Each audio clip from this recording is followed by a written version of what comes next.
Would you believe I've come here and not actually brought a camera at all? I didn't bring a big boy camera at all. I brought a few phones and I brought this here, the Osmo Pocket 3, but that's it. I didn't bring any big boy cameras.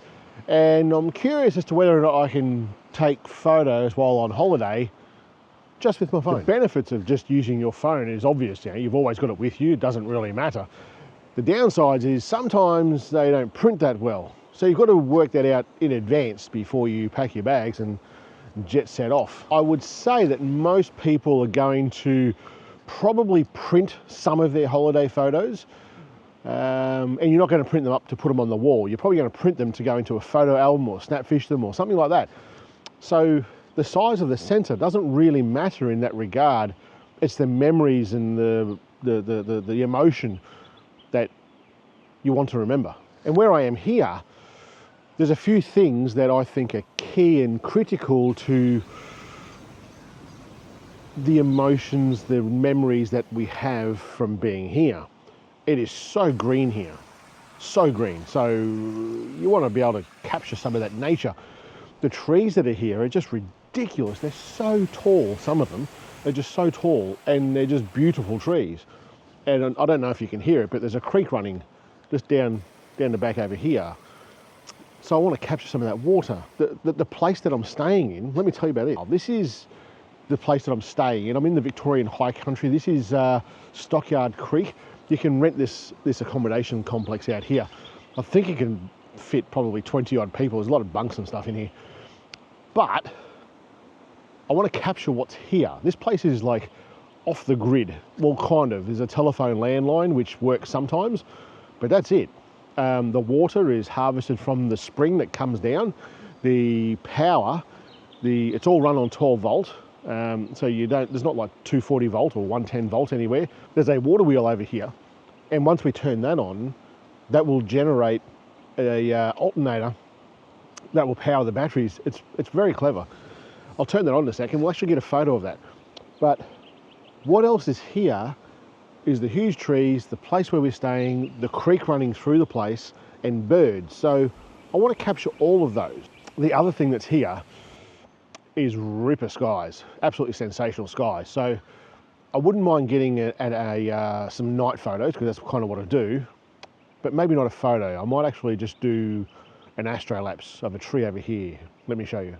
Rather than shooting astro all night and being out all night, what I thought I'd do is try and capture a astrolapse with the S23Ultra.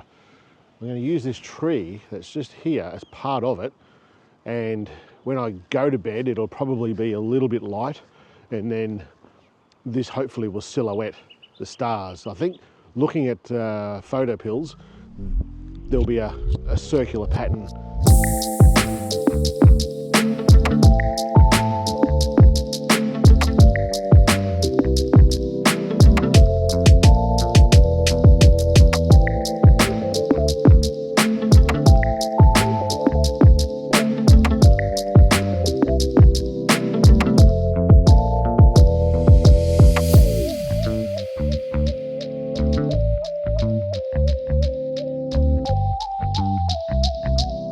Connections here to the man from Snowy River. So in the high country here, there's a Craig's hut that was built for the movie. The guy that owns this place was actually in the first or the second one, I can't remember which one. And his horses that he used in that film is actually buried over here. The horses died. It's a long old movie. But he's buried the horse over here, underneath this tree. You can see here the concrete slab there. That's the plaque, if you like, for the horse. So this guy was actually in the movie. He was riding those horses, doing crazy things on horseback, and he owns this place. So it's a good connection to Australian history. Wouldn't mind capturing some of this water wheel here. I might go and turn that tap on in a second, then we'll capture maybe a long exposure photo with that. The water runs all the way down through all these mountains. And there was gold mining done here as well.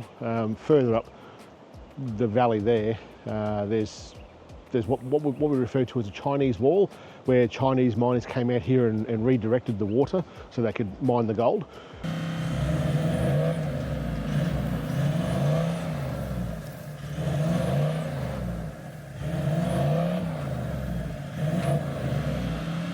So the water comes into this pond that's here, and from there it goes through all around the edge of the property, down, then joins back onto the main river. But the way they generate power here, we turn this tap up here, and then the water wheel here will turn, generating the power for the house. That's how it used to run. They've changed it now. There's a more efficient way of doing it. Same principle, just down the river a little bit. But we'll turn this on, and we'll get a long exposure photo of this wheel turning. I think that'd be pretty cool.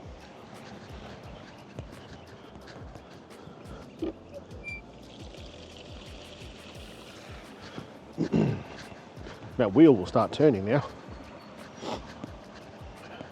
in a minute when the water gets there. I'll bring you over so you can see it a bit better.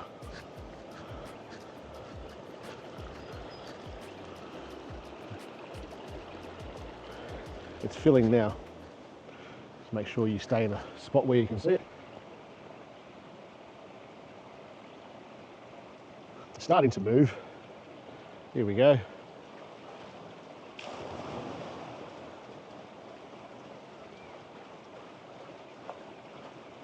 And in that little shed that's behind it is where the generator is. So this wheel here is turning that generator, providing power to the house. So what I might try is Reheld the handheld long exposure app. How fast this is going, I'll probably go for maybe 2 seconds, 3 seconds. I'll just change that up to 3 seconds. Hold him here. I want a little bit of that water in the bottom corner there.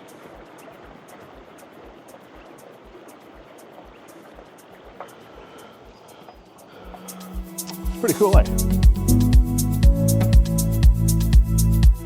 There are so many things here, and you want to find the key things that are in the locations that you're in and photograph those.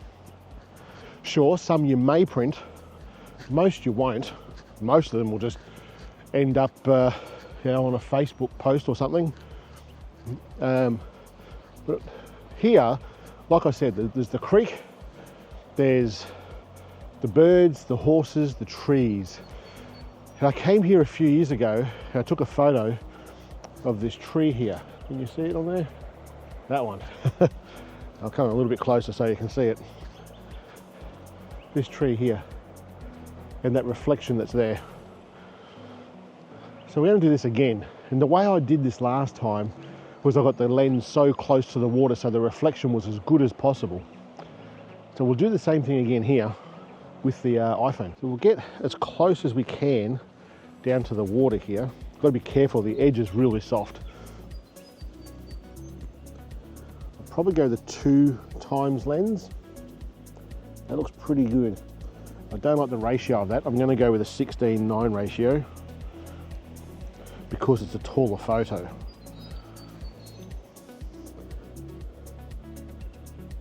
Oh, it's not quite where I want it. We're going back to 1x. That's going to be it.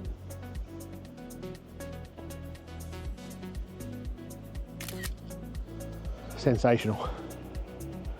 Tells everything I want it to tell, with the stories, the hills behind it, the fog that's coming through here in the morning. It's just a beautiful place. Love it here. And with the water running through the place, so far I've taken a couple of photos on an iPhone with an iPhone app, but you can certainly do it with, say, a Pixel. Pixel can do long exposure. We'll do one just here. The wedding photographer in me says someone's been married here. This wasn't here last time, I'm pretty sure.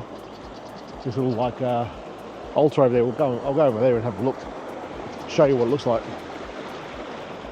Yeah, it would have absolutely been a wedding here for sure.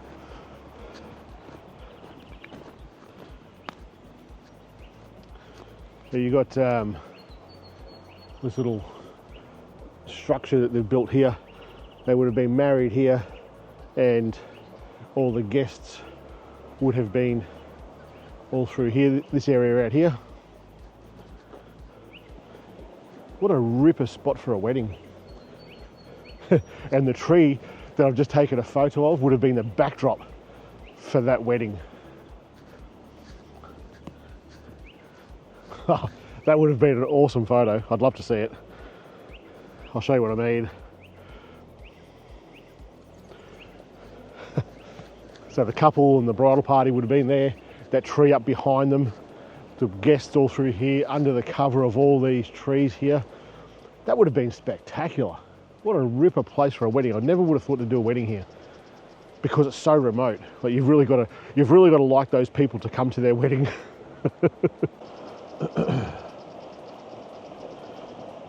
Down here, you see that on there? Yeah, there's little white water running through here.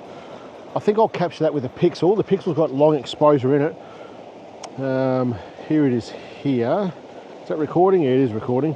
So we just scroll across, dead set easy with the pixel. Scroll across, long exposure.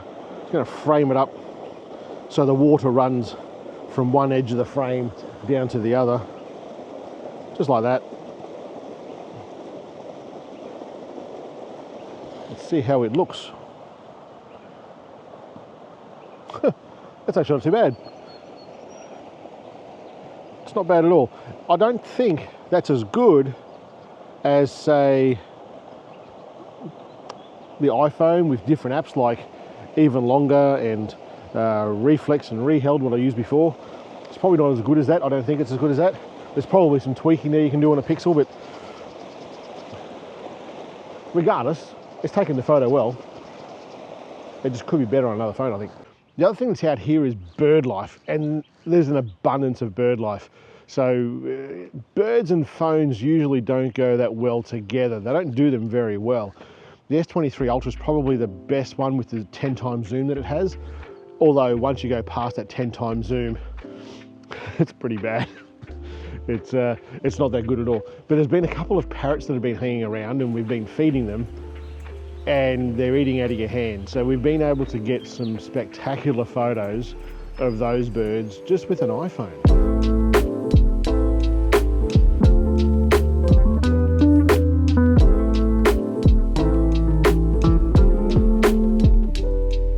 So whilst you're on holidays and you take a phone with you as your camera, are you printing them or are you just putting them in social media or are you just putting them into like a photo book? We tend to do the photo book and social media sort of thing. We don't really print out big prints to put on the walls unless they're just spectacular images. And I've got a few of those at home. What do you think? Should you take a camera, a big boy camera on your holiday, or will your phone do? I know where I'm sitting. Curious to what you think. See you next week.